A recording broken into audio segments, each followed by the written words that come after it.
EVM का उपयोग करके भाजपा बार बार चुनाव जीत रही है। तो ईवीएम घोटाले की सरकार बन रही है। हाई कोर्ट, सुप्रीम कोर्ट में खानदानी जज बन रहे हैं। कुछ लोग ही देश के सारे साधनों संसाधनों पर कब्जा किए हुए हैं, इसलिए वो चाहते जाति जनगणना ना हो। हमारी सरकार 10 साल से है, तीसरा टर्म आ गया तब भी हिंदू खतरे में। फिर तो पहले तो तुमको जूता लेकर खदेड़ना चाहिए। हिंदू और मुसलमान, हिंदू और मुसलमान, हिंदू और मुसलमान, हिंदू और मुसलमान करके ओबीसी के मुद्दों पर पर्दा डाला जाता है। बाबरी मस्जिद के खिलाफ आंदोलन करने वाले विनय कटियार, कल्याण सिंह, उमा भारती, प्रवीण तोगड़िया, रितंबरा आज कहाँ है? मंदिर का ट्रस्ट बना, एक भी ओबीसी को घंटा बजाने के लिए नहीं रखा वहाँ। आरएसएस को पता है कि ये जाति जनगणना का मुद्दा मंडल पार्ट 2 है। कांग्रेस बीजेपी का ईवीएम घोटाले पर सहमति है। थोड़ा तुम खा लो, थोड़ा हम खा लेंगे, दोनों मिलकर खाते रहेंगे। अभी हमारे साथ हैं चौधरी विकास पटेल जी, जो कि राष्ट्रीय पिछड़ा वर्ग मोर्चा के राष्ट्रीय अध्यक्ष हैं और देश में जातिगत जनगणना को लेकर लगातार बातचीत हो रही है। राहुल गांधी से लेके बावन मेश्राम जो है लगातार इस बात पे सरकार से इस बात की मांग कर रहे हैं कि जातिगत जनगणना होनी चाहिए। लोकसभा चुनाव में भी ये मुद्दा काफ़ी ज़्यादा हावी रहा और उसका जो है परिणाम कहीं ना कहीं कांग्रेस को मिला भी, जो कि पिछले 10 सालों से बिल्कुल उसे विपक्ष का दर्जा तक प्राप्त नहीं था। तो इसी मुद्दे पर उसे जातिगत जनगणना के मुद्दे पे उसे काफ़ी ज़्यादा समर्थन मिला और वो जो है विपक्ष के नेता राहुल गांधी बन पाए हैं। अब हमारे साथ चौधरी विकास पटेल हैं। सर, बहुत सारे लोग अभी भी कहते हैं कि जातिगत जनगणना नहीं होनी चाहिए, इससे जो है भेदभाव बढ़ेगा। जाति आधारित जनगणना नहीं होनी चाहिए, ये वही लोग कह रहे हैं जो लोग दूसरे के हक अधिकार पर कब्जा किए हुए हैं। अभी एक रिपोर्ट आई थी कुछ दिन पहले, 80% से ज़्यादा जो देश की संपत्ति है उस पर कुछ ही जातियों का कब्जा है। आप नौकरियों में उठा कर देख लीजिए, कंपनी फैक्ट्री उठा कर देख लीजिए, ज़मीनें उठा कर देख लीजिए। आप अगर इन सब चीज़ों को देख लीजिए तो किसके पास में है? तो अगर जाति आधारित जनगणना होगी तो आज़ादी के 75 साल में कौन से लोगों का विकास नहीं हुआ, पीछे रह गए, और कौन लोग दूसरे के हक अधिकार पर चढ़कर आगे निकल गए हैं, ये बात सामने आ जाएगी। तो जो इंसाफ पसंद नहीं है, जो न्याय नहीं चाहता है और जो दूसरे के हक अधिकार पर कब्जा करना चाहता है, वही जाति आधारित जनगणना का विरोध कर रहा है।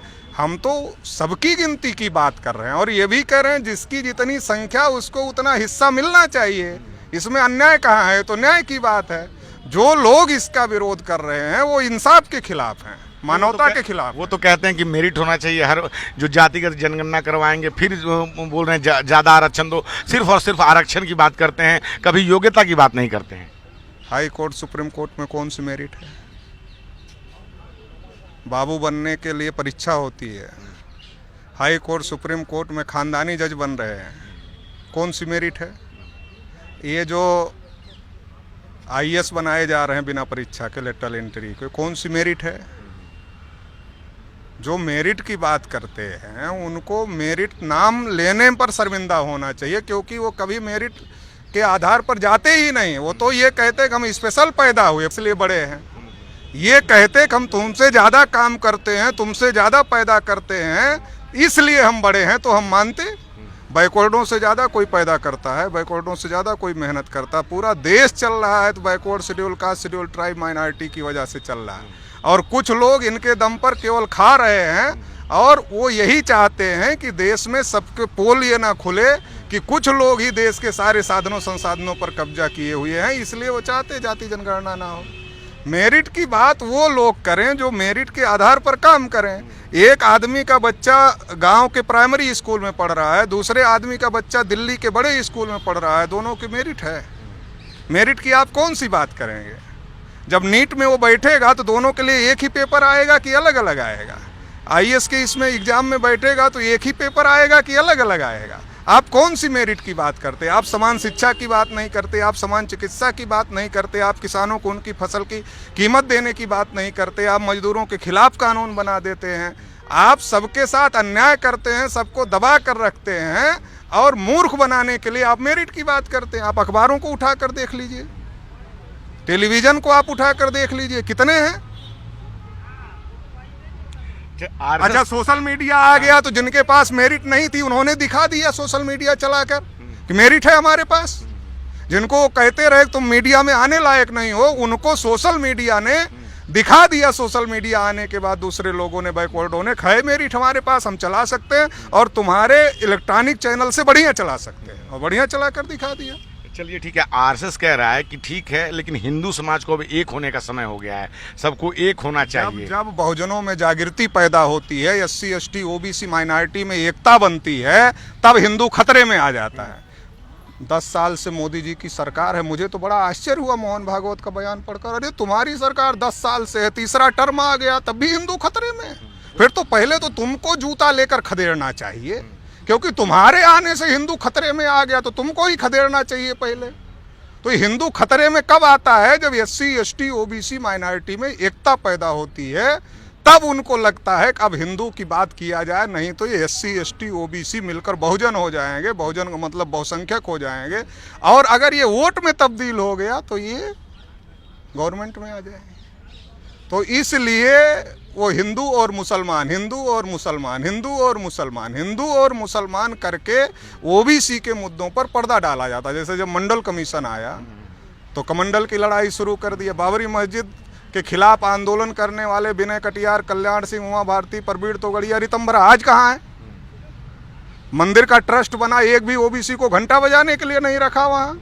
हम लोग तो पहले से ही कह रहे तुमको कुछ नहीं मिलने वाला। मंडल की लड़ाई लड़ते विनय कटियार, कल्याण सिंह, उमा भारती, प्रवीण तोगड़िया, तो करोड़ों नौकरियां OBC के लोगों को मिलती, करोड़ों नौकरियां भी चली गई, और मंदिर की लड़ाई लड़े तो मंदिर के ट्रस्ट में एक भी OBC को घंटा बजाने के लिए नहीं रखा।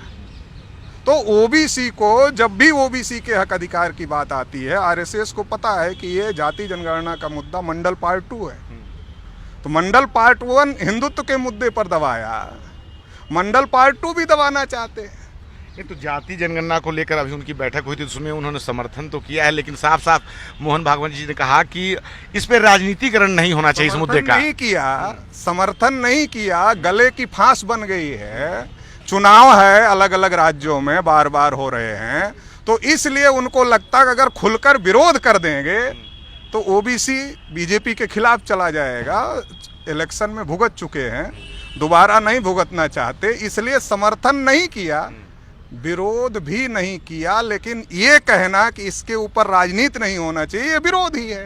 देश में तो रामराज चल रहा है, राम मंदिर भी बन गया, रामराज तो चल ही रहा है देश में, विश्व में डंका बज रहा है। हाँ, ये तो चल ही रहा है। इसी रामराज में तो जो है राष्ट्रपति का अपमान हो जाता है।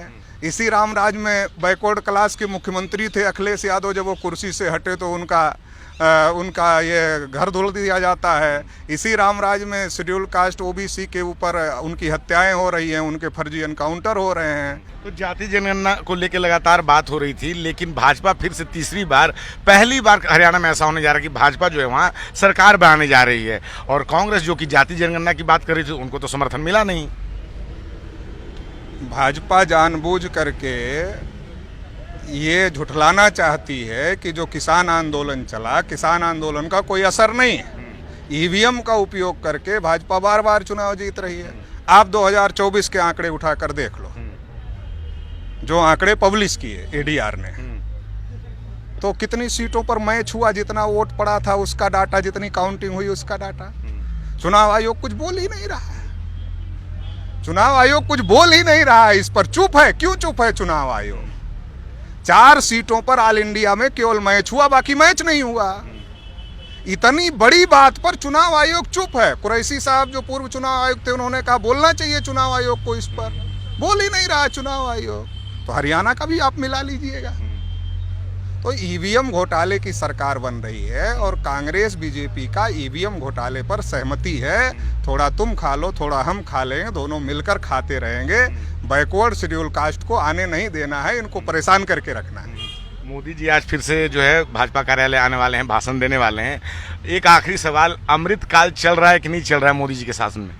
अमृत काल चल रहा है, तो उस अमृत काल में हम लोग बहुत लोगों से पूछे कि ये जो अमृत महोत्सव में जा रहे हो, तो इसका मतलब जानते हो? तो कहा नहीं जानते। तो हमने कहा नहीं जानते तो फिर जाते क्यों हो?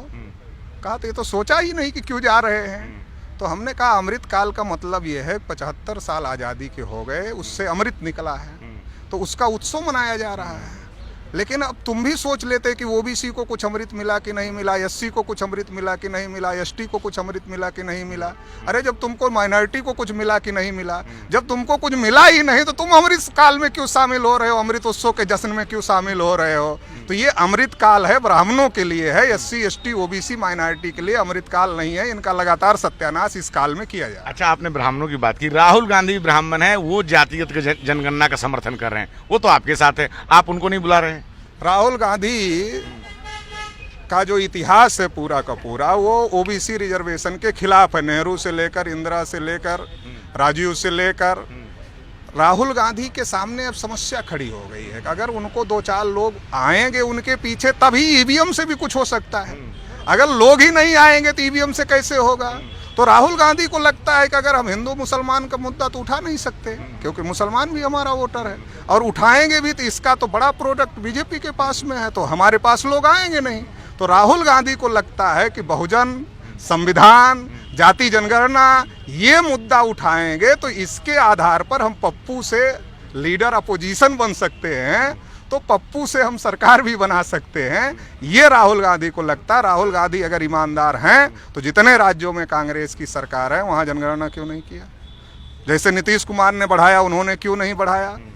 अगर नहीं कर रहे हैं तो इसका मतलब बोलकर लोगों को मूर्ख बनाकर समर्थन लेना चाहते हैं। हाथी के दांत दिखाने कुछ और, खाने कुछ और। अलग है, खाने के अलग है। और कांग्रेस पार्टी का तो नेहरू से लेकर पूरा इतिहास रहा, डॉक्टर मनमोहन सिंह तक। कब किया, मौका था कांग्रेस के पास करने का, नहीं किया। अगर किया होता तो आज बीजेपी को रोकने का मौका नहीं मिलता, करना ही पड़ता। चलिए, आपने उस बात की बहुत बहुत धन्यवाद। तो हमारे साथ चौधरी विकास जी बात कर रहे थे और बता रहे हैं कि किस प्रकार से जो कांग्रेस भी जो है दिखाने के दांत कुछ और, खाने के दांत और कुछ, जो है पिछले कई सालों से, जो 55 सालों से जो है कांग्रेस का राज रहा है, लेकिन तब जातीय जनगणना की बात नहीं की है। लेकिन अब जबकि लगातार भाजपा शासन में बनी हुई है, तब जाके वो जातिगत जनगणना की मांग कर रहे हैं, क्योंकि उन्हें पता है कि इसी मुद्दे पर जो है अब कांग्रेस की सरकार आ सकती है। क्या है आपकी राय, छोटी सी बातचीत पर आप अपनी राय हमें ज़रूर बताएं। मैं रंजय कुमार, कैमरामैन आशीष के साथ, नेशनल दस्तक। धन्यवाद। नेशनल दस्तक की आपसे गुजारिश है कि अगर इसको बचाना चाहते हैं तो नेशनल दस्तक को सब्सक्राइब करने के लिए रेड कलर के सब्सक्राइब बटन को दबाएं, फिर बेल आइकन की घंटी दबाएं। नेशनल दस्तक को बचाने के लिए बहुत जरूरी है कि हर खबर को शेयर करें, लाइक करें, कमेंट जरूर करें।